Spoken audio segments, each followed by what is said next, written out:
اور ظاہر ہے اس کی کیا ریپریکاشنز ہوں گے، کیونکہ میں یہ جاننا چاہوں گی ICC کے قوانین کیا یہ بھی ہیں کہ اگر ایک سے زیادہ ملک آپ کے ملک میں کھیلنے سے انکار کر دیں تو کیا پھر وہ میزبانی کا حق آپ سے لے لیا جاتا ہے کہ نہیں، یا یہاں بھی بیکاز جے شاہ کیونکہ سارا معاملہ سنبھال رہا ہے ICC کا، تو یہاں بھی کوئی کچھ نہیں کہے گا؟ توصیف احمد صاحب ہمارے ساتھ موجود ہیں، پاکستان کے معروف سابق test cricketer. Thank you so much Tauseef sahab ہمیں جوائن کرنے کے لیے. توصیف صاحب پہلے تو یہ بتائیے گا جو کچھ ہوا مستفیض الرحمان کو ان کو بیچ میں سے ہٹا دیا گیا IPL سے، وجہ کیا بتائی گئی جی جو واقعہ ہوا بنگلہ دیش میں؟ ایک تو یہ بتائیے گا کیا ان دونوں کو ایک ہی لینس سے دیکھنا ضروری ہے؟ کھیل کو کھیل رہنے دینا، یہ پالیسی بھارت کیوں نہیں اپنا رہا ہے؟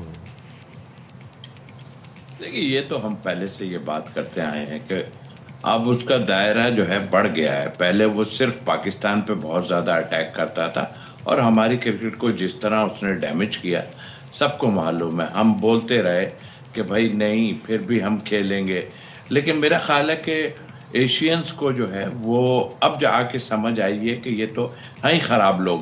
اور نقوی صاحب نے جو پچھلا میٹنگ بلائی تھی ACC کی، اس کے بعد سے تو یہ بالکل ہی جسے کہنا ہوگا.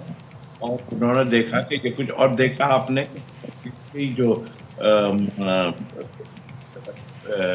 کرکٹ کے پریزیڈنٹ تھے یا جو وہ ساتھ ساتھ رہے ان کے کافی حد تک. وہ ہم نے وہ دیکھا جب وہ یہ ٹرافی نہیں لے رہے تھے تب بھی اسٹیج پہ وہ موجود تھے. تو میرا خیال ہے ان کا ٹارگٹ یہی تھا کہ یہ تو ہمارے سے ہٹتے جا رہے ہیں. اور اس کے بعد آپ نے دیکھا کہ کئی کنٹریز کے اس میں جو ہے انگلش لوگ بھی تھے، انہوں نے کچھ ان کی ایسی حرکات پہ وہی جو ہاتھ نہ ملانا اور وہ اس پہ کافی کرٹیسائز کیا. اس پہ وہ تل ملا کے رہ گیا اور اس کے بعد اس نے سوچ لیا کہ اب ان کو بھی ظاہر ہے پیسے کے بلبوتے پہ سارا کچھ کر رہے تھے. تو میرا تو کہنا ہی یہ تھا کہ ایشینز کو ایک ساتھ مل جانا چاہیے.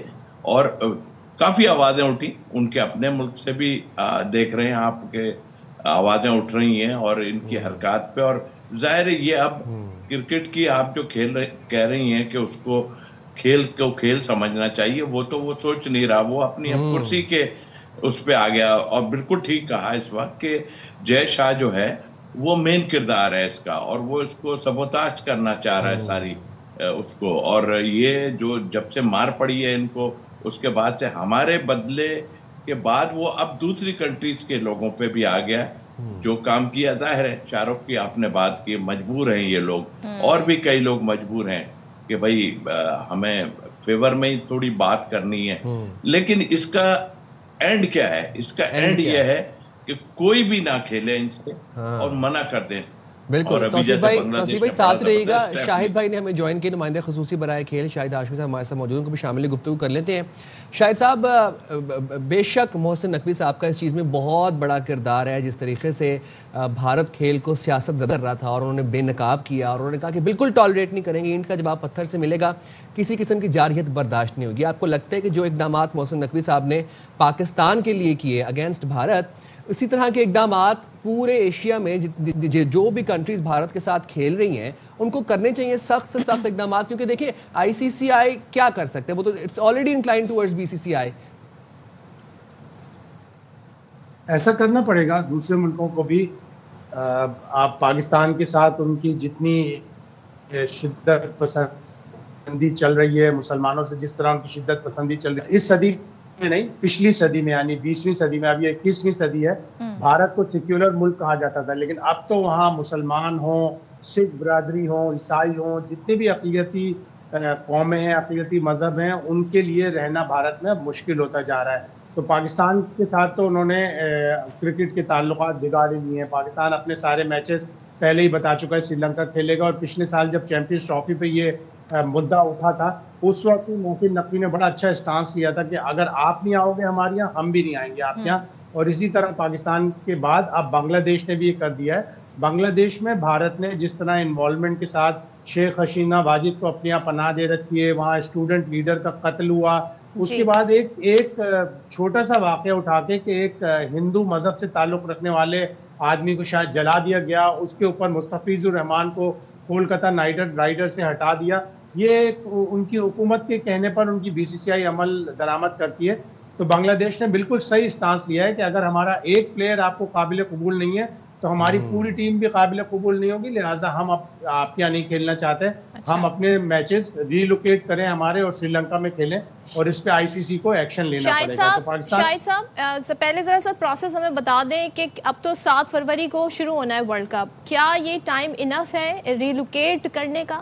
دوسرے, اگر ایک سے زیادہ ملک یہ بات کہہ دیں, جیسے پاکستان آلریڈی کہہ چکا ہے, بنگلہ دیش بھی یہ کہہ رہا ہے کہ ہم بھارت میں نہیں کھیلیں گے, تو کیا جو ہوسٹنگ کنٹری ہوتی ہے اس کے ہوسٹ کرنے پر سوال اٹھ سکتے ہیں یا ان سے یہ رائٹس لے لیے جا سکتے ہیں, اور از اٹ ٹو لیٹ؟ بالکل اٹھ سکتا ہے, لیکن اگر وہ ہوسٹنگ کرنے والا ملک انڈیا جیسا طاقتور نہ ہو, انڈیا کی پوری اجارہ داری ہے ICC کے اوپر, تو 3 4 5 ملک بھی اگر کہیں گے تو سب کو شفٹ کر دیں گے, لیکن ایونٹ شفٹ نہیں کریں گے. تو ICC تو ظاہر ہے بھارت کو فیور کرے گا, بھارت کے پاس پیسہ ہے, بھارت اپنے پیسے کی بنیاد پہ سب چیزیں کرتا ہے, اور ابھی افغانستان کے ساتھ بھی وہی کریں گے. ظاہر ہے افغانستان بھی مسلمان ملک ہے, ابھی وہ پاکستان سے دشمنی کی وجہ سے کہ my enemy's enemy is my friend, تو وہ ابھی افغانستان کے ساتھ اس لیے کر رہے ہیں, لیکن جب وہ مسلمانوں کے ساتھ زیادہ کریں گے تو افغانستان والوں کو بھی یقیناً جاگ آئے گی کہ یہ مسلمانوں کے خلاف ہے. بالکل ایسی ہے. شاہد بھائی توصیف آپ ذرا ہمارے ساتھ ہی رہیے گا, ہم ذرا ایک اور بھی یہاں پر اپنے ویورز کو خبر دے دیتے ہیں, وہ یہ ہے کہ T20 ورلڈ کپ کے لیے پاکستان کا 20 رکنی ابتدائی اسکواڈ ICC کو بھیج دیا گیا ہے, اور بابر اعظم, شاہین آفریدی اور حارث رؤف کے نام بھی اسکواڈ میں شامل ہیں. اور سنیں, محمد رضوان, سفیان مقیم, عباس آفریدی کو شامل نہیں کیا گیا جناب. آسٹریلیا میں بگ بیش لیگ کے دوران زخمی ہونے والے شاہین آفریدی کا ریہیب جاری ہے, اور امید یہ کی جا رہی ہے کہ میگا ایونٹ سے پہلے وہ فٹ ہو جائیں گے. اور اسکواڈ میں عثمان خان کو بطور وکٹ کیپر منتخب کیا گیا ہے. سو قومی ٹیم سری لنکا میں 7 سے 11 جنوری تک T20 سیریز کھیلے گی, جس کے بعد ہیڈ کوچ مائک ہیسن 20 میں 15 رکنی اسکواڈ بیس میں فائنل رکنی اسکواڈ فائنل کریں گے. اچھا جی, ذرا اس پہ بات کر لیتے ہیں مزید بھی, کیونکہ ظاہر ہے اب یہ ایک ایسی سیریز ہے جو ورلڈ کپ سے پہلے ہونی ہے, تو اس میں جو ہمارے کھلاڑی ہیں ان کی چاہے فٹنس ہو, ان کی چاہے اس وقت پرفارمنس کی بات ہو, یہ جاننا بڑا ضروری ہے. تو توصیف صاحب سر پہلے آپ سے شروع کر لیتے ہیں. ابھی تک جو ہمارے سامنے ٹیم آئی ہے جو سری لنکا میں جا کے کھیلے گی, گو کہ ظاہر ہے ہمیں سری لنکا میں ہی اپنے میچز کھیلنے ہیں ورلڈ کپ کے, کیسا لگتا ہے آپ کو یہ ٹیم جو سلیکٹ ہوئی ہے, اس ٹیم کے بارے میں کیا کہیں گے؟ کیا ابھی یہ میرا خیال ہے 20 کا اسکواڈ دیا ہے, اور چینج بھی کر سکتے ہیں 31 تک آئی تھنک. تو ویٹ کر رہے ہیں, سب سے مین چیز شاہین کی ہے اور ہم دیکھ رہے ہیں. لیکن میرا سوال یہ ہے کہ آپ کیوں یہ چیزیں کرتے ہیں؟ فٹنس کا پہلے بھی آپ نے پرابلم یہ کیا تھا, اور شاہین کو اگر وہ پوری طرح فٹ نہیں ہے, پھر آپ کو اس کو ایک آدھ میچ جا کے بیٹھ جائے اگر کھیلنے کے بعد, تو وہ تو زیادتی ہوگی نا. تو میرا خیال ہے کہ آپ پورے آدمی لے کے جائیں, یہ آدھا فٹنس آدھا نہیں, یہ نہ سوچیں. کی پلیئر ہے, ہم جانتے ہیں کہ کی پلیئر ہے وہ, لیکن تھوڑا سا خیال کرنا پڑے گا. انہیں پہ زیادہ جو ہے انحصار کر رہے ہیں, اور بھی آپ کے ینگسٹر سامنے آ گئے ہیں, آپ ان کو لے جا سکتے ہیں. ویسے بھی سری لنکا میں میچ ہیں, آپ کو دو فاسٹ بالر اور 2 اسپنرز اور میں بھی ایک آل راؤنڈر ساتھ کھلائیں گے آپ, تو وہاں کے حساب سے دیکھتے ہوئے آپ لے جائیں. شاہین کو ضرور لے جائیں, لیکن اس دفعہ آپ اگر ایسا ہوا کہ وہ کہیں بیچ میں انفٹ ہوئے, تو پھر تو اس ملک کے ساتھ بھی زیادتی ہوگی. آپ کو دیکھیں پوری طرح, بالکل وہ ہمارا کی پلیئر ہے, لیکن اس طرح آپ کب تک کرتے رہیں گے کہ ادھر ادھر کی اس پہ آپ لوگوں کو لے کے جائیں گے؟ آپ نے اتنے ٹرائی کیے ہیں لوگ, ان میں آپ ٹرائی کر لیں. اور یہ تو میرے خیال سے تو یہی ہونا چاہیے. 12 اسکواڈ جو ہے وہ ٹھیک ہے, سب کے سامنے ہے ساری چیزیں, لیکن اتنا برا نہیں ہے اسکواڈ, ٹھیک ہے اسکواڈ صحیح ہے. اسپنر کا کام ہوگا, بیٹنگ کو ہمیں بڑا دیکھنا پڑے گا. ظاہر ہے آپ شاداب کو تو ڈیفینیٹلی لیں گے ہی لیں گے, جس طرح لے کے آئے آپ, اور نہیں لیں گے تو وہ تو دیکھیے ہم کبھی بھی نہیں کہتے کہ آپ اس کو نہ لو اس کو, لیکن ہم تو اس پہ تجزیہ کرتے ہیں جو ہو رہا ہے ہمارے سامنے. تو آئی تھنک ان کو لانا تھا, آپ لے آئیں, اللہ کرے کامیاب ہو. وہ بگ بیچ بھی کھیل رہے تھے وہاں جا کے, بالکل توصیف بھائی، ہماری بھی یہی دعا ہے. شاہد بھائی آپ سے بھی یہ جاننا چاہیں گے کہ اسکواڈ کے اوپر، جس اسکواڈ کا اعلان کیا گیا ہے T20 ورلڈ کپ کے لیے، اس پہ آپ کی کیا رائے ہے؟ آپ مطمئن ہیں اسکواڈ سے، سلیکشن سے، کوچنگ سے؟ خاص طور پر بابر اعظم کی جو غلطیاں پچھلا پورا سال ہم نے دیکھی تھیں، آپ کو لگتا ہے کہ وہ ویکنیسز انہوں نے ریکور کر لی ہیں؟ جی شاہد بھائی. 2-3 پلیئر ایسے ہوں گے جو اس میں ظاہر ہے 2-3 پلیئر ایسے ہیں جو ورلڈ کپ کا حصہ نہیں ہوں گے، جیسے شاید خواجہ نافع ورلڈ کپ کا حصہ نہ بنے. ان میں پوٹینشیل ضرور ہے، لیکن ان کی اچھی پرفارمنس نہیں ہے جس کی بنا پہ انہیں سلیکٹ کیا ہے. اللہ کرے وہ ان میں سے کوئی موقع ملے ان 3 میچوں جو ان کو لگ نہیں رہا، اس لیے کہ مائک ایسا عثمان خان کے ساتھ ہی اننگ بڑی اچھی کھیلی ہے بگ بیش میں، لیکن وہ ورلڈ کپ کا تو حصہ ہوں گے اس اسکواڈ میں. پہلے وہ بگ بیش ابھی نہیں ہے. شاہین شاہ آفریدی ہوئی ہے. چلو 3 پلیئر ظاہر ہے ان کا کمپٹیشن سامنے اچھے پلیئروں سے ہوتا ہے. عباس آفریدی اس ٹیم میں نہیں ہے، سفیان مقیم نہیں ہے، لیکن محمد نواز ہے اس لیے سفیان مقیم نہیں ہے، فہیم اشرف ہے اس لیے عباس آفریدی نہیں ہے. تو اب کل بڑی اچھی بالنگ کی نصیب شاہ نے، تو اس سے لگ رہا ہے کہ نصیب شاہ بھی ورلڈ کپ کا حصہ ہو گیا. ابھی وہ سری لنکا حسن نواز بھی نہیں. ٹھیک ہے، بہت شکریہ شاہد ہاشمی صاحب اور توصیف بھائی، آپ نے باخبر سویرا کے لیے وقت نکالا. جناب اب جو یہ ہماری ٹیم ہے کیسا کھیلتی ہے، اور میں ایگری کرتی ہوں توصیف صاحب کی بات سے کہ بھائی شاہین آفریدی اور یہ فٹنس کے مسائل پلیز سارٹ آؤٹ ہو جائیں بگ ایونٹ سے پہلے تو بہتر ہوگا. آپ کو یاد ہے لاسٹ چیمپئنز ٹرافی تھی، اس سے پہلے سائم ایوب جب انجرڈ ہو گئے تھے تو کتنا بڑا ہی ہمارے لیے سیٹ بیک تھا، کیونکہ وہ بہت زبردست فارم میں جا رہے تھے.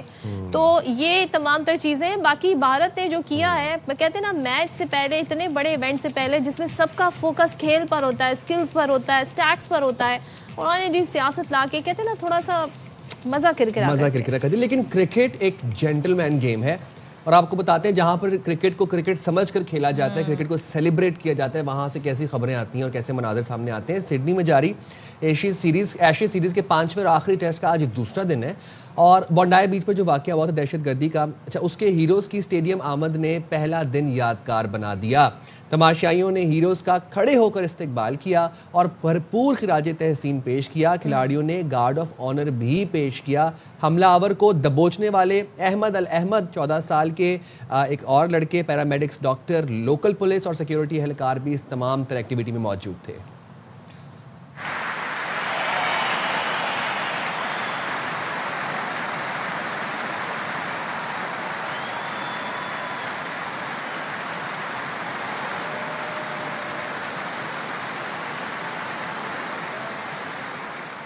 اچھا آپ یہ منظر دیکھیں، this is how you pay tribute to your heroes. یا آپ کسی بھی ایونٹ کے لیے لوگوں کے اندر ایک احساس جگاتے ہیں، ان کے اندر اشتعال نہیں دلواتے. یہ خاموشی جو اختیار کی گئی، یہ جو لوگوں نے کھڑے ہو کے کلیپنگ کی، یہ اس بات کی غمازی کرتا ہے کہ جو ایونٹ ہوا، جو لوگ نقصان ہونے جا رہا تھا، جو اس سے بچایا، اس کی یہ سیلیبریشن ہے. لیکن چاہے تو آسٹریلیا بھی یہ کام کر سکتا ہے. آسٹریلیا چاہے تو کہہ دیجیے ہم بھارت میں نہیں کھیلیں گے، کیونکہ جو بندہ جس نے ہمارے ملک میں دہشت گردی کرنے کی کوشش کی، اس کا تعلق تو آپ کے ملک سے تھا. یہ وہی بہانہ ہے جو بھارت دوسرے ملکوں کے لیے بناتا ہے، تو کیوں نہ آسٹریلیا بھی یہ کر لے. لیکن آسٹریلیا ایسا نہیں کرے گا، کیونکہ ان کے ہاں ہیٹریٹ کی سیاست نہیں ہے. وہ کھیل کو کھیل سمجھتے ہیں اور پھر اسی طرح کھیلتے ہیں. وہ کھیل میں سیاست کو نہیں لے کر آتے ہیں. تو یہ بڑے بہترین شاندار مناظر ہیں. وہ لوگ ہیں جو انسانیت کو سمجھتے ہیں، انسانیت میں بلیو کرتے ہیں، اس کو پروموٹ کرتے ہیں، اور خاص طور پر اس طرح کے جو مناظر دیکھنے کو ملتے ہیں کرکٹ کے میدان سے، بڑے یہ سیلیبریٹ کیے جانے چاہیے اس طرح کے مناظر.